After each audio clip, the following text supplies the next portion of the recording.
Well, we knew this was coming, but it's officially happening. Republicans are coming after marriage equality. So late last month, 8 Republicans in Iowa's state house introduced a joint resolution totally banning same-sex marriages, which is an obvious ploy to goad the Supreme Court into re-examining Obergefell v. Hodges. But at this time, it doesn't necessarily seem like that bill is going to pass. However, Republicans in Tennessee have introduced a less aggressive bill that would undermine marriage equality in a more strategic way by letting county clerks reject marriage licenses for same-sex couples, interracial couples, and interfaith couples on religious grounds. Now, that bill actually does have a fairly good chance of passing, and I say this because it already passed Tennessee's state house, and the governor would probably sign it into law, so it looks very bad for marriage equality. Tori Otten of the New Republic explains, according to the bill, which passed on Monday night, a person shall not be required to solemnize a marriage if the person has an objection to solemnizing the marriage based on the person's conscience or religious beliefs. Tennessee law already says that religious leaders do not have to officiate weddings they object to.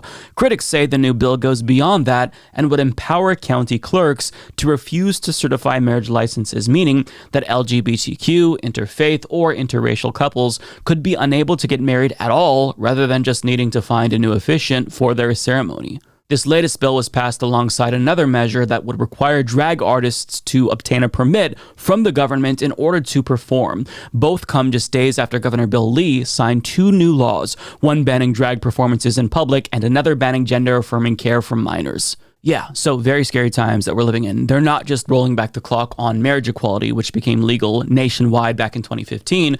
They're also trying to undo the Supreme Court's Loving v. Virginia decision, which legalized interracial marriages nationwide all the way back in 1967. Now, I'm assuming that their goal, if we're being charitable here, is just to undermine same-sex marriages specifically. But if interracial marriages become collateral damage as a result of their assault on same-sex couples, I think that that's a price that most of these Republicans are willing to pay.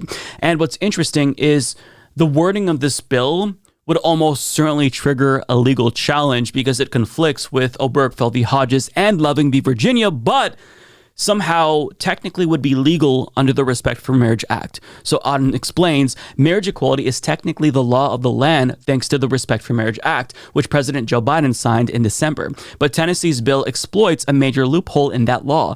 Critics had long warned that the Respect for Marriage Act did not go far enough. The bill had been amended during the debate process to say that religious organizations do not have to marry same-sex couples, and the law also does not require states to actually issue same-sex marriage licenses. So remember, the way that Democrats got Republicans to support the Respect for Marriage Act was to include that very loophole, which effectively allows states to discriminate against same-sex couples, and Tennessee is capitalizing on that opportunity with this particular piece of legislation.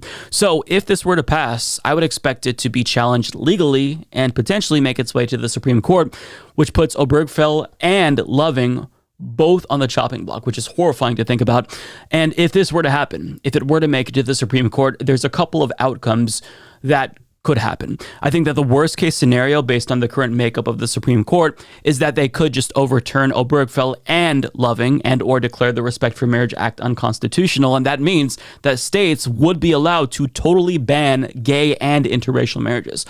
Or the Supreme Court could uphold Obergefell and Loving and nothing changes, but I'm not actually that optimistic, so I doubt that that would be the likely outcome. I think that the most likely scenario, in my opinion, is that the court would uphold the Respect for Marriage Act while simultaneously striking down Obergefell and or Loving, which means that states would be allowed to deny licenses to same-sex couples and or interracial couples, but those states would still have to recognize the marriages from other states, even if they are gay or interracial. In other words, if you are a gay or interracial couple who lives in Tennessee, for example, and they refused to give you a marriage license, well, you can go to New York, get married, come back, and then your marriage would legally be recognized by the state of Tennessee, even if they denied you the marriage license in the first place.